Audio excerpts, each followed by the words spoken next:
Okay guys, welcome back, and today I'm going to do an unboxing and I'm going to try to put together a little series that I've started really liking here lately.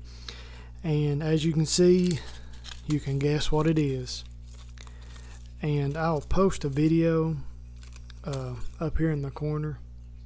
I got these about a week ago off a gentleman that had been collecting for a long time, and he just wasn't really interested in the Standing Liberty quarters, so he wanted to sell them to me. I got a decent deal, and I didn't have an album to put them in, so you can kind of guess what we've got here.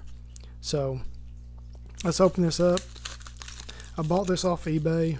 It was a very cheap old Whitman album. I believe it was like $6, and it had a little tear on it, so let's check it out. I really like this Standing Liberty quarter set series.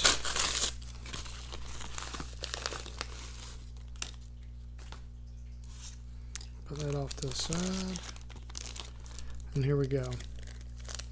And I'll show you. I like these little Whitman albums. They're older. That's cool how this Ziploc bag looks like it was made for this, but I'll try to be careful. These are older, and you can see it's got some wear on it right here, so that's probably why it was $6. But I just wanted to, I may try to glue this or try to fix it somehow, but I'm really not worried about the looks of it. I'm really just worried about the inside and protecting the coins, because this don't really look used at all. The inside does not. Like, there's no nothing. I mean, it looks fine on the inside. It's just the outside like it's been beat up, and so I don't think it was bad for $6, free shipping. I really like these SLQ, Standing Liberty quarters. It's a very unique design, especially during like World War I. Lady Liberty has the shield in her left hand and a pen in her right, so she's ready for a deal, or she's ready for war, is kind of what it was from what I've read. So it's pretty cool. Unique design for sure. I've got a lot of them. I don't have the full set. I've got some extras. These are some of the ones I've got that I could get to, that I had on me. And look at this little bag. Look how cool this bag is. Bob Evans Farms sausage. How unique is that? An ode. The hams and tenderloins included. That's a cool little cloth bag. But over the years, I've collected quite a few of these Standing Liberty quarters, and the problem with them is they just wear out so fast. So you don't really know what you have. But you can always pretty much tell the Type 1 from Type 2 from the back. The Type 1, it does not have the 3 stars under the eagle. The Type 2 does. So I'll have to try to watch my camera. I don't know if I've got stuff in focus or not. So the Type 2, this one's a Type 2 or Variety 2. It's got the stars under the eagle. The Type 1 does not. And I'll show you right here. This one, there's no stars under the eagle. So yeah, neat little bag I'd got in a collection a while back. I just love stuff like that. Yeah, so I've collected 3 or 4 rows of these Standing Liberty quarters. The rest of them are in a big album. in my 2x2s. I'll have to get out later, but for right now I'm just going to go through the ones I've got. A couple weeks ago I did pick up a key date, this 27S. I believe I got it for like $40, so I was happy with it. So let me pause it and I'll bring you right back. I'm going to fill some of this album up and let you check it out. Okay guys, I've been putting some of these in and looking through them, and this one, I believe this was a 1924. This one's in a little better shape and has a little more luster left on it. Look at that, and a little bit of toning.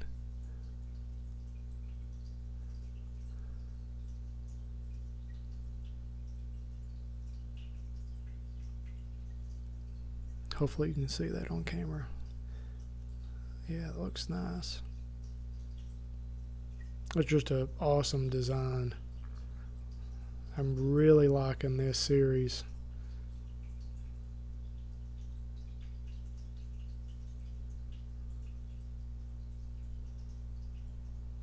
Oh yeah, that's nice. But you can make out some decent details on this. One of the main things is the shield. You want to be able to see the shield's rivets around the outside of the shield. It's got rivets, and the face, you want to be able to make out some face details. So yeah, that one's got some nice details left on it. Some really nice luster. A little bit of toning. So that was really neat. I just wanted to show you that one a little more close up. I've only put a few in here. I'll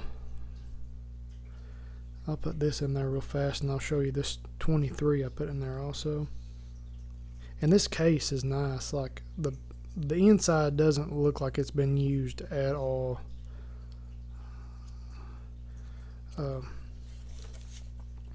This one looks like it's been cleaned, but you can see some details. Like the chain mail on her chest.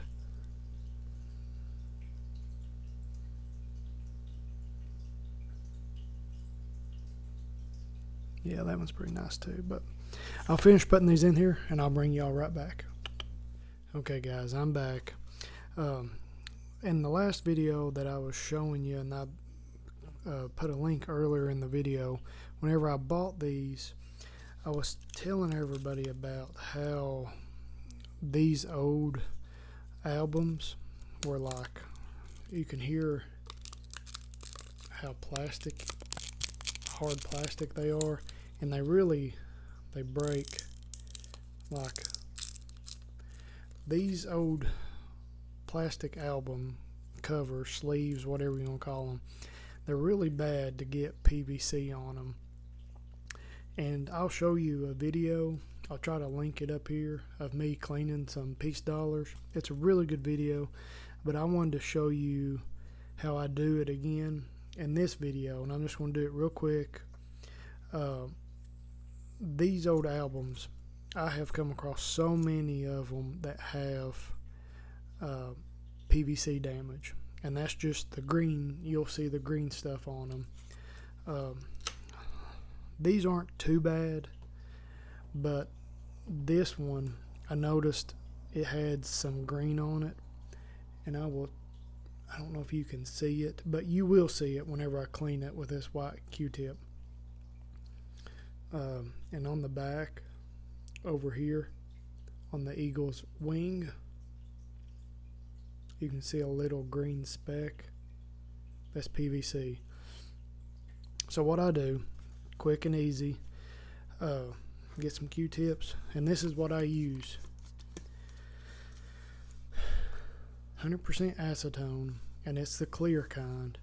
You don't want anything else. Don't get the purple, the blue. You just want 100% acetone, and it to be clear. So what I do is I just get a little bit on a Q-tip, I'm trying to be quiet, so hopefully everybody can hear me. It's late and everybody's in bed, so I'm trying not to wake everybody up, and it's a school night, so I got acetone on my Q-tip. And what I'm going to do, it's not a very expensive coin. It's not a key date or anything. So I'm not going to rub. I'm going to roll, like twist it. So we're going to do that. Just all over.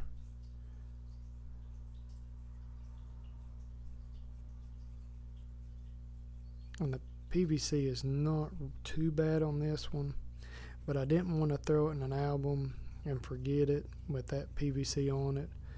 I figure while I've got it out, go ahead and do it. And it's a good teachable moment. And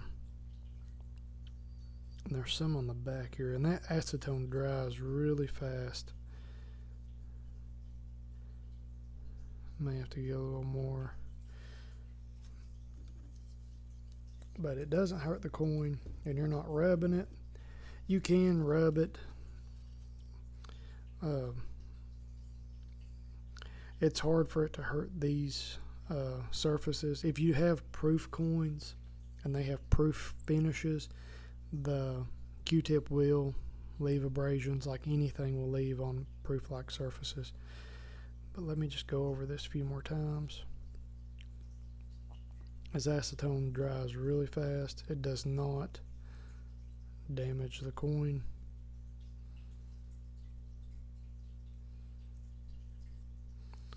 And do the back. There's still a little green right there.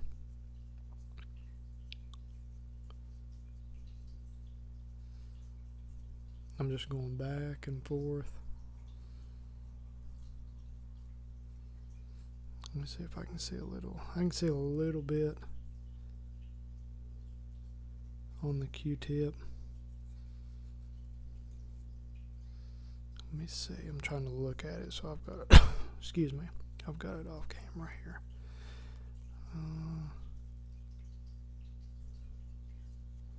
I'm getting it nice and clean, and you can see a little bit.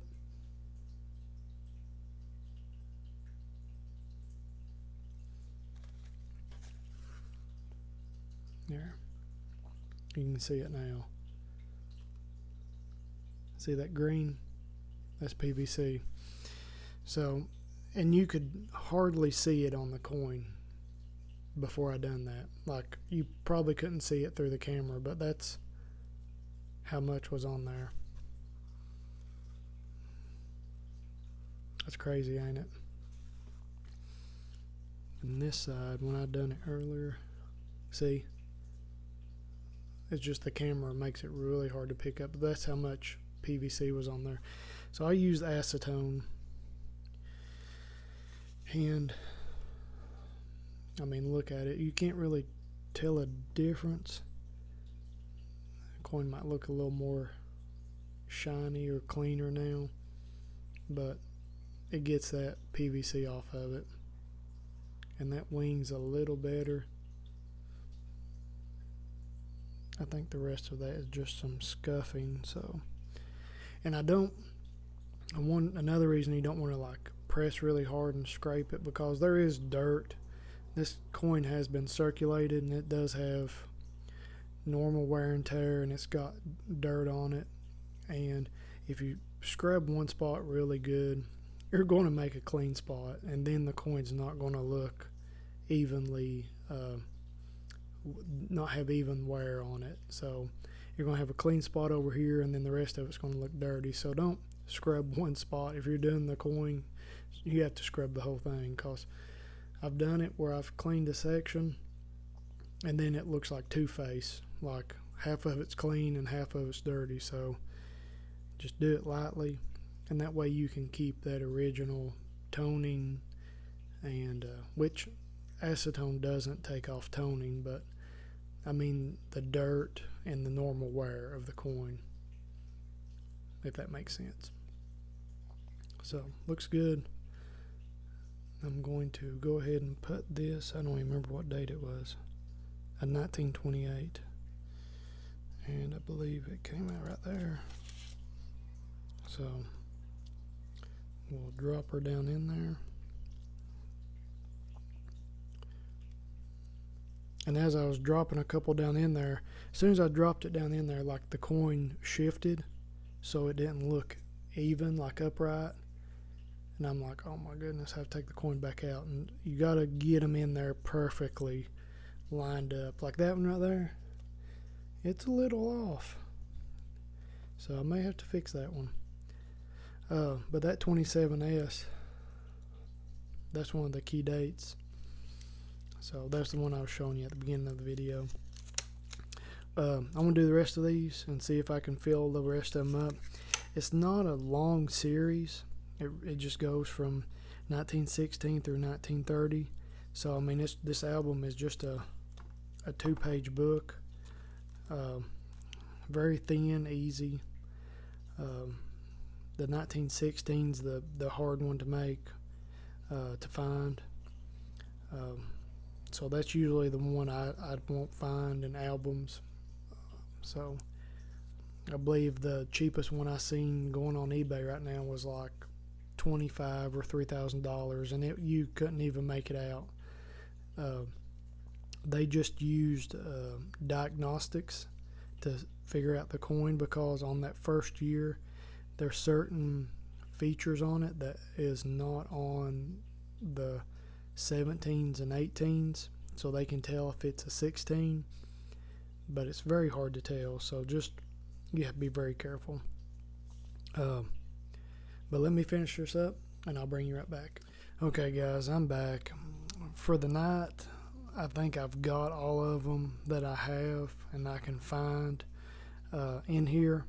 So I still got quite a few, especially these earlier dates, to pick up. I've not found them in my collection. I've got stuff kind of scattered all over in different boxes. So I'm going to keep looking, but I've looked a little bit, and where I thought most of the stuff should be, I don't have the remaining ones so far. So I may come across one or two, but for the most part, this is all I've got. And on this first page, the oldest one is the 17D variety one, and the variety one was just the open breast on Lady Liberty and the no stars under the eagle. The variety 2 was the chainmail with the stars under the eagle on the reverse. And I believe earlier I'd said there's a pin in her hand, but it's an actual olive branch. I just wanted to correct myself.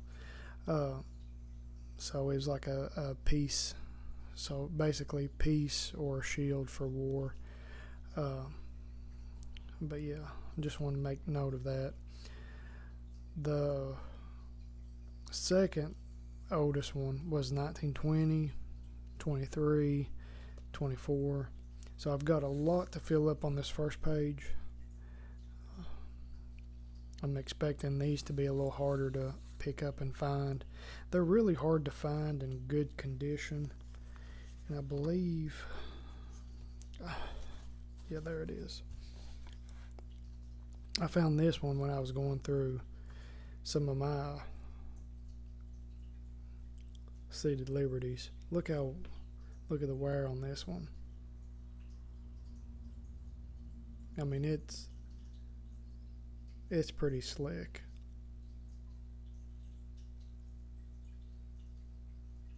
That was really slick.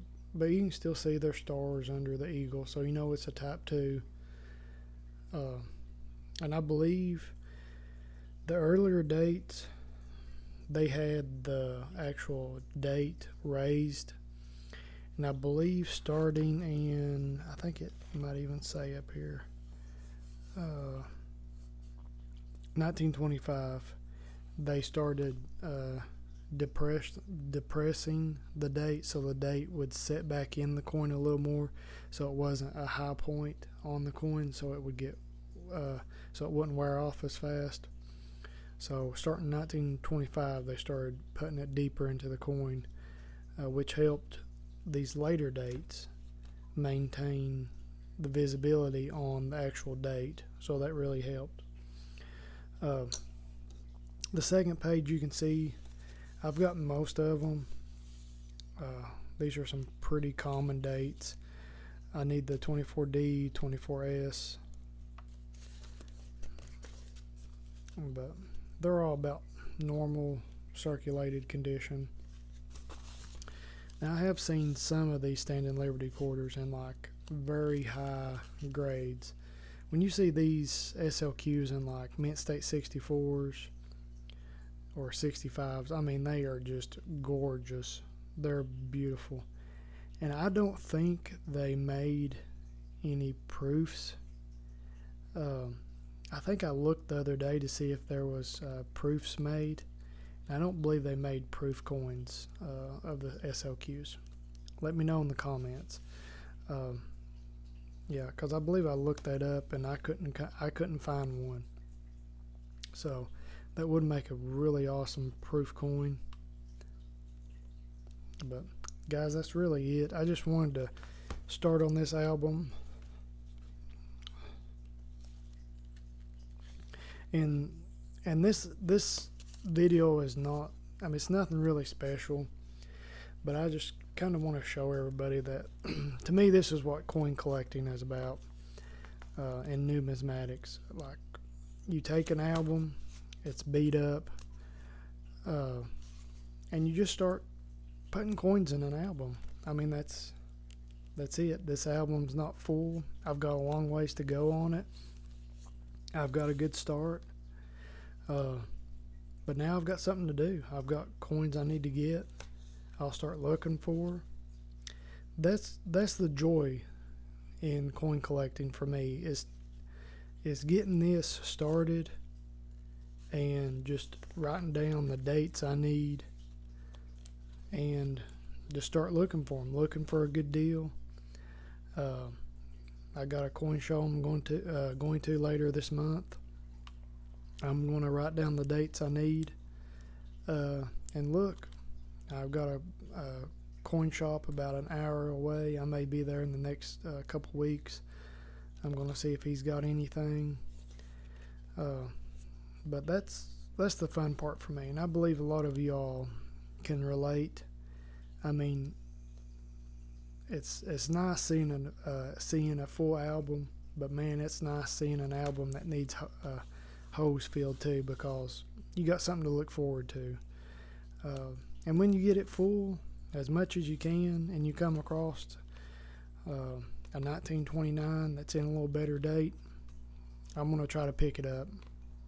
If I can update or upgrade some of mine, like this 1926D, it's pretty rough shape. I'm going to try to fill them up. But that's the fun part for me, and I just want to make this little video. It's nothing special, not a lot of expensive coins. I think I seen a full album on eBay right now for a little over $2,000. So it's not a very expensive set, but it's more or less just putting it together. I may try to doctor up this album, but I mean, $6. It's nothing much. It's already got a little character to it. Maybe when my kids get it, they'll be like, man, this album's so old. Dad really took his time collecting this, so maybe they'll think I'm cool. I don't know. Probably not, because I collect coins. But I enjoy it. That's what I like to do. I know I'm going to have some key dates in here, and if I have to, I can bust them out, sell them individually, or try to get a few $1,000s for the album whenever I go to sell in the future, if I've got it put together for the most part. I told you the 16D, that's the main key, so that's the hard one to find. In the book, it's got 52,000 made. I'm sure there's only, out of that many, there's probably only 10,000 left at most. There's usually a small survival rate. It may be even 1,000. I'm not sure. I've not really looked into it yet, but I'm going to start doing my research. I just want to show you this album, and this is what it's really all about for me. So I've got a new album to start working on. Fun. Great series. I love the design, and that one's really slick. Really slick. Got a couple extras there. But that's really it, guys. I appreciate you all watching. I'm going to try to get this video out tomorrow. I'll work on it in the morning a little bit. But thanks for hanging around, listening to me. Hope you all have a great week. Please like, share, and subscribe. And happy collecting.